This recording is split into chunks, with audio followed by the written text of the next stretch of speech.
ওই যে ইনকিউবেটরে বা এই যে আইসিইউতে থাকলে একটা মানুষ যদি থাকে 1 ঘন্টায় কত হাজার টাকা গুনতে হয়।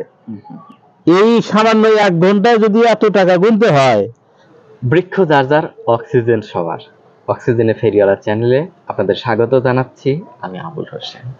দাঁড়িয়ে রয়েছি সিরাজগঞ্জের শিয়ালকলি ইউনিয়নের দিয়ার বৈদ্যনাথ গ্রামের ছোট্ট একটি সাজানো গোছানো ছাদ বাগানে। এই ছাদ বাগান করার দুজন কারিগর আমার সাথে রয়েছেন। তাদের কাছ থেকে এই পর্বে শুনবো অক্সিজেনের বিষয়ে গুরুত্বপূর্ণ কিছু কথা। ছাদ বাগানে এসে তো এক কথায় মানে খুব ভালো লাগে, ভালোর শেষ নাই। কারণ এখানে প্রতিটা গাছ আছে, গাছের থেকে অক্সিজেন আমরা গ্রহণ করতেছি। যে এই বাগানে আসার পরে এই নানান রকমের ফল ধরে আছে, সবজি হয়েছে, এগুলা দেখলে মন জুড়িয়ে যায়। পাশাপাশি সবচেয়ে অক্সিজেন যেটা, সেটা থাকার একমাত্র অবলম্বন যেটা অক্সিজেন, সেইটা আমরা সবসময় এখান থেকে গ্রহণ করতেছি আর কি। তো অনুভূতি হলো এই যে আসলে ভালো লাগার জায়গা এটা।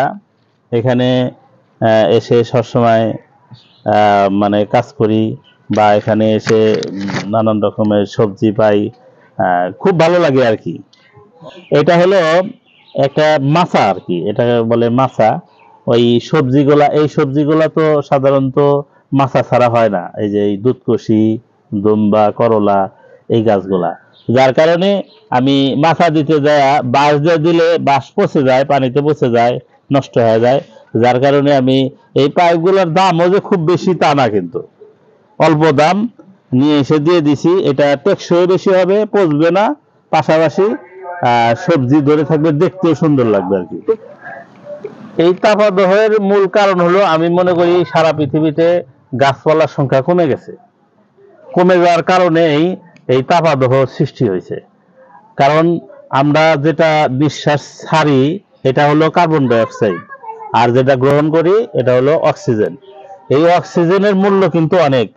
কারণ আমরা দেখি যে ওই যে ইনকিউবেটরে বা এই যে আইসিইউতে থাকলে একটা মানুষ যদি থাকে 1 ঘন্টায় কত হাজার টাকা গুনতে হয়।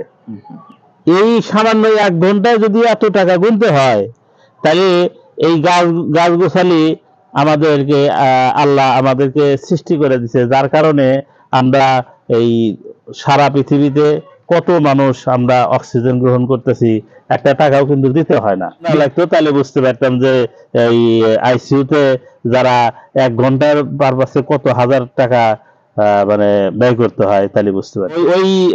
ওই হিসাব মিলাতে গিয়ে আমি এই গাছ গোছালি গাড়ার প্রতি আমার একটু আগ্রহ আরো বেশি সৃষ্টি হয়েছে। সবার করণীয়, যার যেটুক জায়গা আছে, যেখানে জায়গা আছে, সামান্য পরিমাণে জায়গা থাকলেও বৃক্ষরোপণ করতে হবে।